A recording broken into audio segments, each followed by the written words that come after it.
On the night of September 13th, 2017, a Russian bank's head of IT was living a great, successful life. Everything was running smoothly until that night. At exactly 3 a.m., his phone rang. He was calling the bank's accounts manager, and his voice was shaking. "Call the IT security team immediately," he ordered. "Something serious is happening." No questions asked, the accounts manager did the one thing he knew he had to. He called Kaspersky Lab, one of Russia's top cybersecurity firms, and requested immediate, high-priority assistance. "It looks like that global cyber threat has finally hit us," he warned them.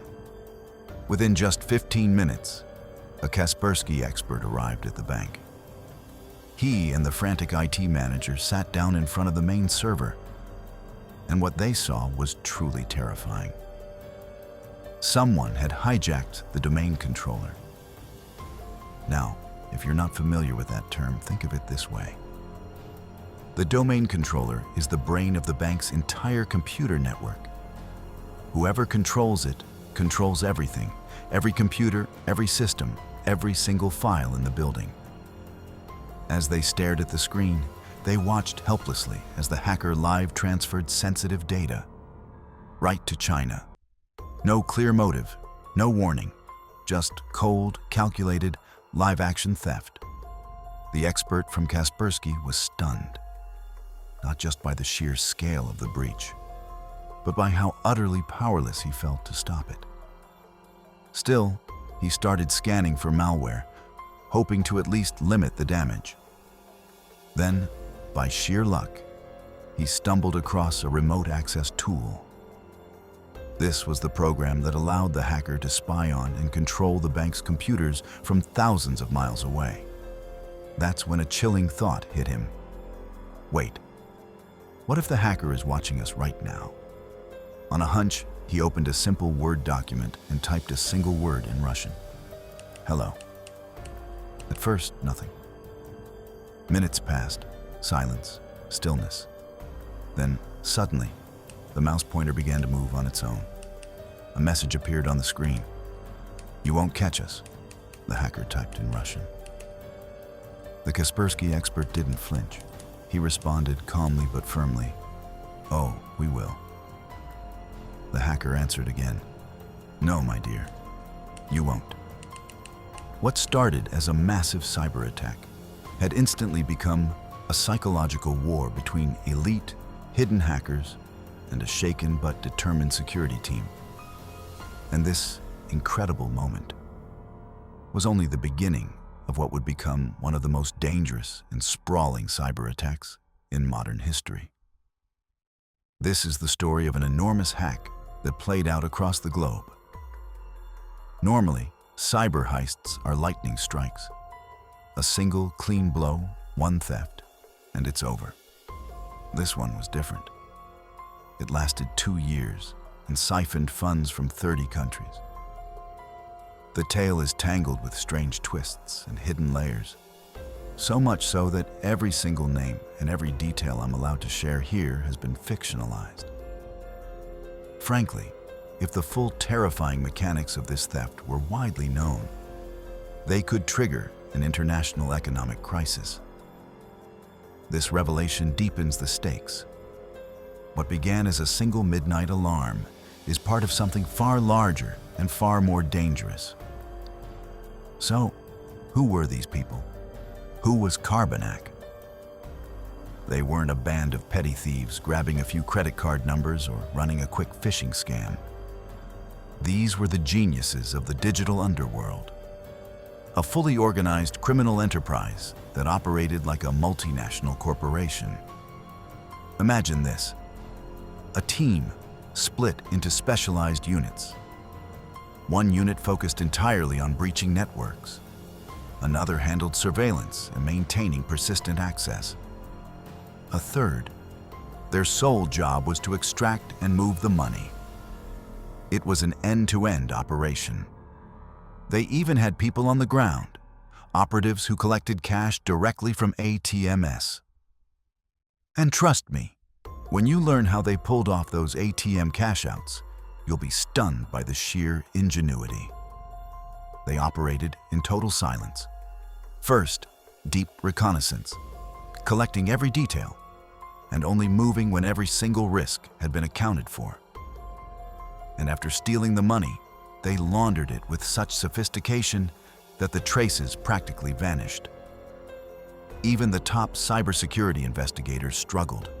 Many couldn't trace, much less stop, Carbanak. This raises the terrifying question: how did they pull off such flawless, high-stakes operations? Now, we're going to break down their methods, step by chilling step. They first appeared, quietly, almost invisibly, in 2014. Back then, nobody knew their name. There were no dramatic attacks, no headlines. Their mission was different: to watch patiently, intelligently, and to learn the inner workings of each bank they targeted. Every system, every employee, every hidden account. They probed for vulnerabilities, but with surgical restraint. They tested weaknesses without ever exploiting them. It was reconnaissance as an art form, not just a prelude to immediate violence. Now, let's get a little technical, but I promise to make it clear. This is how they studied and eventually breached the software. A quick side note: if any programmers are watching, feel free to chime in and correct me in the comments. But I've done my homework on this one. Their first critical phase was all about passive watching. They'd select a bank to study, say, a bank in China. Through quiet research, they'd discover a list of vulnerabilities. But they wouldn't hit them right away. Instead, they cataloged each flaw, verified it, and practiced entering the systems in ways that never once drew attention. Here's the most brilliant, chilling part. If a vulnerability was glaring enough to risk being discovered by the bank's own IT, Carbanak sometimes quietly patched it themselves, but not to remove their access. They were leaving behind a hidden key, a backdoor, so that when the time for the strike came, they could reopen the same gap and slip back in effortlessly, safe from anyone else who might have found the bug. They stayed in this passive data collection mode for a very long time, mapping every dark corner of bank systems all over the world. Now, let me tell you about their first real devastating hit, the one they carried out in Ukraine. They'd found a vulnerability during their deep surveillance, a quiet flaw tucked inside the bank's systems. And when the moment came, they exploited it with chilling precision. On April 8, 2014, a low-level employee at that Ukrainian bank received an email.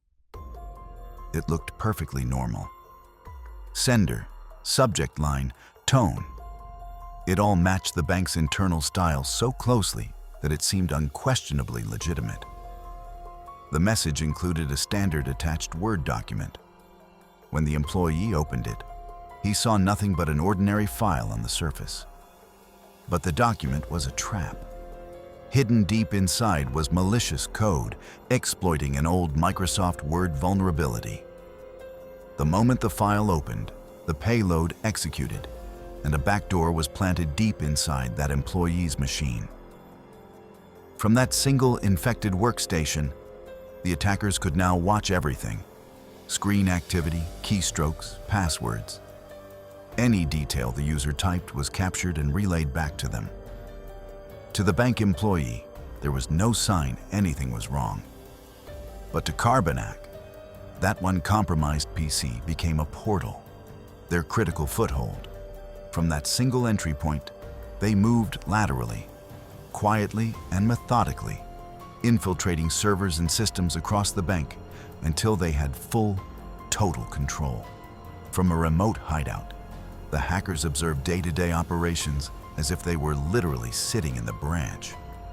Every transaction, every screen, every routine. After nearly 2 years of this patient surveillance, they knew the bank's rhythms and blind spots better than the staff did. Then came their first real score, executed with a brilliance that felt almost cinematic. The technical breach occurred in Ukraine, but the actual theft was pulled off thousands of miles away in Taipei, Taiwan. This separation, the breach point versus the cash-out point, was part of their genius. It immediately muddied the trails, stretched investigators thin, and turned a single compromised workstation into the opening move of a massive, international heist. Now, fast forward to July 10th, 2016. 2 members of the Carbonac crew stepped out to execute the plan. Both wore surgical masks and ordinary fishing caps, the kind of unremarkable clothing that makes you forget you even saw them. They entered a bank branch in Taipei. One stood calmly by the entrance, keeping watch. The other walked up to an ATM and did nothing. He didn't insert a card, didn't type a PIN. He simply stood there, waiting. If you watched the CCTV, you'd see a man, quite literally, doing nothing at all. Then, without warning, the ATM began to disgorge bills, a continuous, impossible stream of cash, like a ghost was controlling the machine. The man looked stunned, even surprised. The machine's sudden, automated generosity was exactly what the attackers had engineered. He calmly gathered the notes and tucked them into a bag. Then came the scare. A stranger approached and shouted, "Run! Someone's coming to the ATM!" Trained to flee, the 2 thieves abandoned the scene, leaving money scattered on the ground. The stranger, bewildered, walked up, saw the wads of cash on the floor, and froze, caught inside a real crime scene. He didn't take a single bill. He just left, confused and scared. Now imagine yourself in his shoes. What would you do if you stumbled upon piles of banknotes pouring out of an ATM with the thieves running off? This is the crucial pivot point in the story. You've moved from a single dramatic scene to revealing the massive scale and military-grade organization behind it. The detail about partnering with a real-world crime syndicate is the perfect closing twist for this section. But the story didn't end at one ATM in Taipei. At that exact same second, the same thing happened at 20 ATMs around the world. Each machine began spitting out its cash simultaneously. And this wasn't a one-time thing. This stunt was repeated multiple times over 2 years. At first, bank managers completely shrugged it off, attributing it to strange luck or a lucky customer, not realizing they were being systematically robbed. We need to slow down and walk through this to truly grasp how they synchronized those payouts, how the cash was collected, and why the banks were so unbelievably slow to realize they'd been hit. At the center of Carbonac was one person who acted as the controller, the only human who could see the whole picture. Around him were 20 of the world's best programmers, each one heading a small, secret team. Absolute compartmentalization was their core rule. Nobody knew anyone else's true identity. Tasks were assigned strictly by role and rank. Everyone knew what to do, when to start, and when to stop, and nothing more.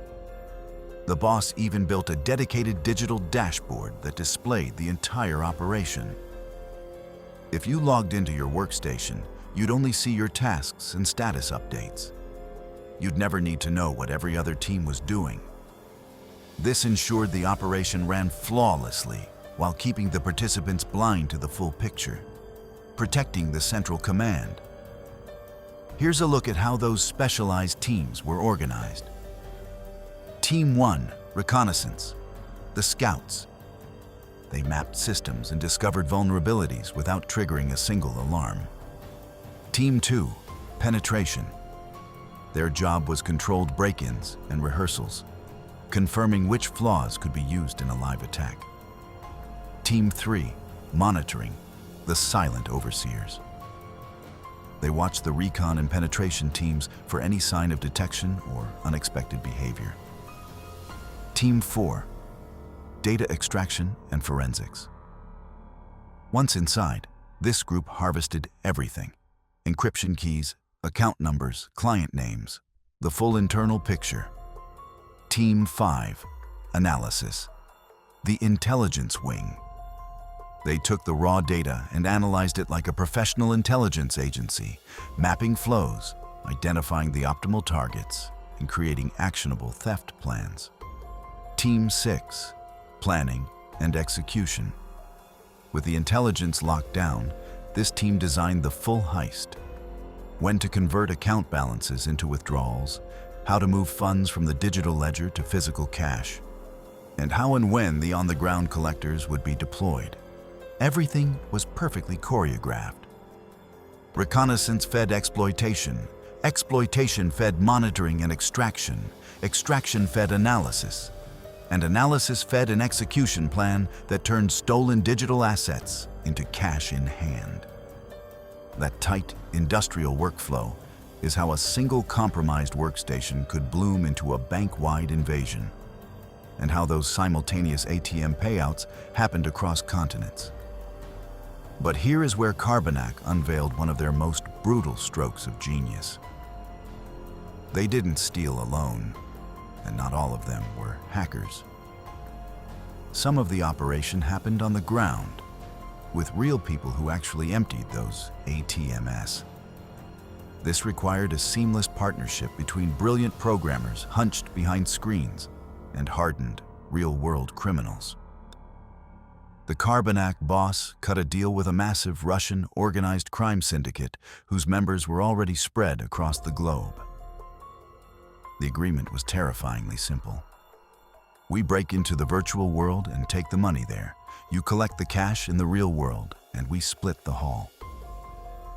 The ability to program an ATM to disgorge every note at a scheduled moment was pure genius. Ordinary-looking couriers, just money carriers, would stand by the machines, wait for the automated payout, scoop up the bills, and vanish. That was just one of their techniques. They actually used 3 main cash-out methods. But this ATM technique relied completely on the ground crews controlled by that Russian syndicate. The financial arrangement was blunt and practical. The courier who collected the cash got 10% as their fee. Of the remaining 90%, 50% went to the hackers, Carbonac, and 40% went to the mafia handlers. From the mafia's perspective, it was a no-brainer. Recruit a few runners, send them to the ATM at the appointed time, they grab the money, stash it, and the gang keeps a generous cut. Consider this. Some months they pulled in more than $50 million this way. Minimal effort, enormous returns. And if you balked at the split and refused to play ball, they'd simply find someone else willing to take the 40%. You couldn't stop them. You couldn't even find them. Everyone was hidden, compartmentalized, and the operation moved like a ghost. Their very first big cash out, the one we talked about, was pulled off exactly that way in 2016. 20 ATMs around the world emptied at the same second. When the bank technical teams investigated, they simply shrugged and labeled it a software bug. They never suspected a coordinated, premeditated attack. Their systems, they concluded, had just glitched. The people who scooped up the bills were written off as lucky bystanders, not sophisticated accomplices. The real, ironic kicker is this. The technical breach that made all of it possible began with that single Ukrainian employee's computer.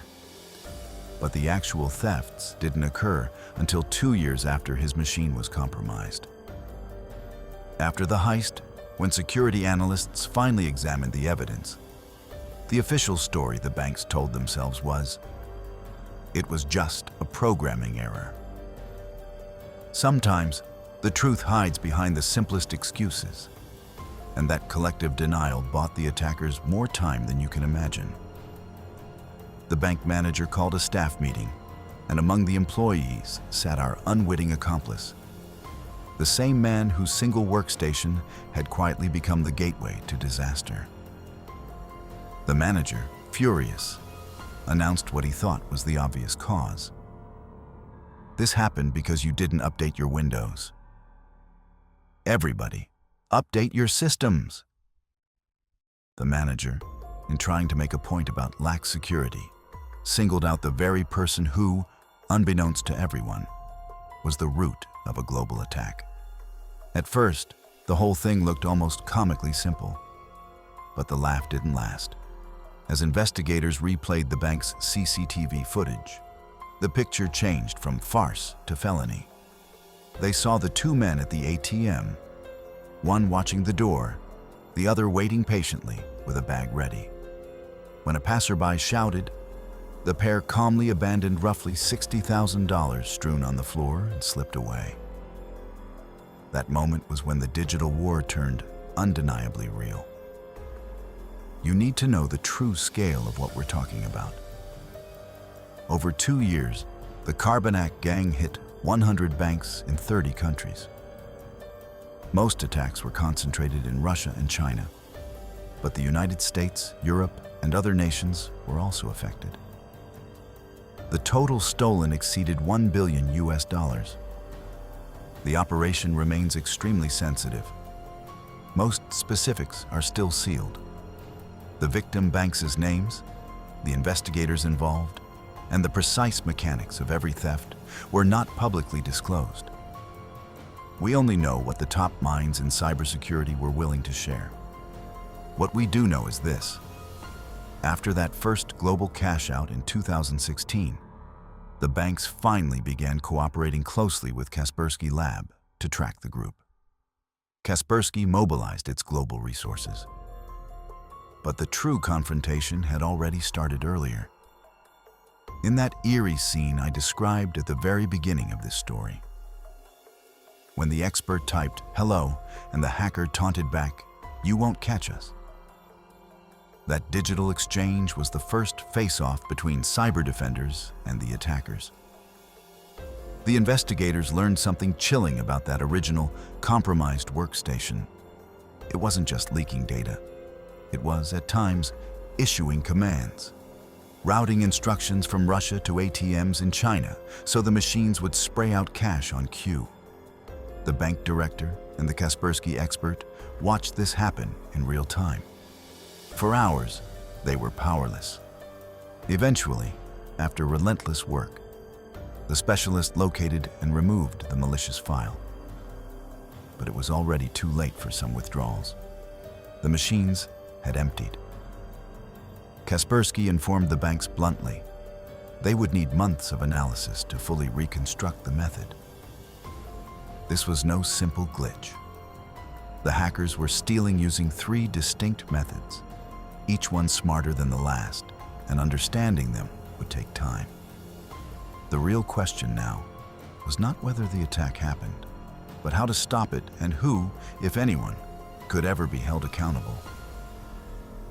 The first method was classic, but executed with surgical cleverness: account manipulation and covert transfers. They would create phantom accounts and load them with fake balances.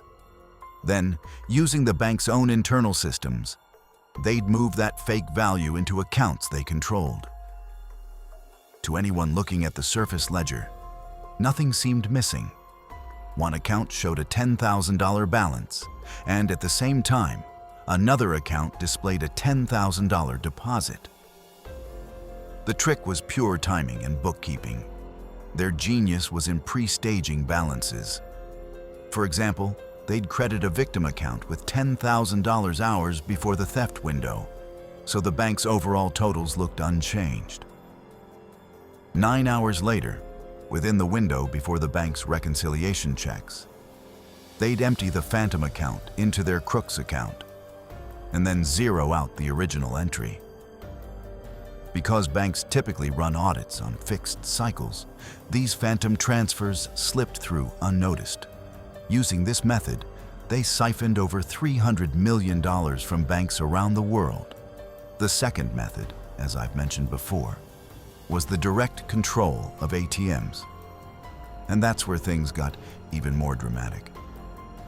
The third method was the most audacious and the most complex. They set up bank accounts in the names of ordinary people, the very couriers who would later collect the cash. Each of those accounts would hold a tiny, almost meaningless balance, often something like $3.33 or a few dollars.